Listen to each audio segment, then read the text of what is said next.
Breast lift and implants. Now this is a very popular procedure in my practice. I must add that not everyone is a good candidate to have implants and a lift. A breast lift with an implant enhances the overall shape of the breast and gives you a far better dramatic effect post weight loss, pregnancy and aging. This procedure will improve the overall shape and the size of the breast. But who is a good candidate? Usually the non-smokers, those who maintain a consistent weight over a period of time, those who have nipples pointing downwards or are below the crease of the breast, and those patients who have a flatter, longer shape of the breast due to the volume loss and or sagging. And those who overall have just lost a lot of volume and therefore have lots of skin laxicity and skin stretch due to the aging and the significant weight loss. Now, if you have sagging or volume loss, a breast lift with implants may address some of these particular concerns. What is the upside of a breast lift and implant as a combination? Well, having both procedures simultaneously saves you both in surgery and in recovery. You'll avoid two anesthetic, which therefore decreases the risks and having two separate surgeries. The downside though, the expectations aren't always met.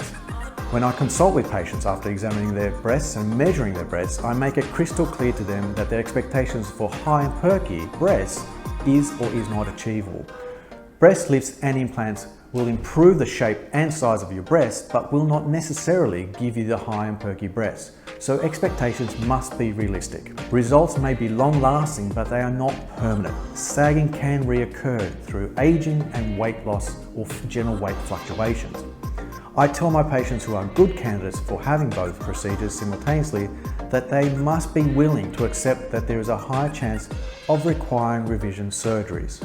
When I consult you, I will examine and measure your breasts specifically to you. I will assess your skin laxity and discuss with you what type of lift will suit you best. The surgical plan is tailor-tacked to your specific anatomy. What are the different lift techniques?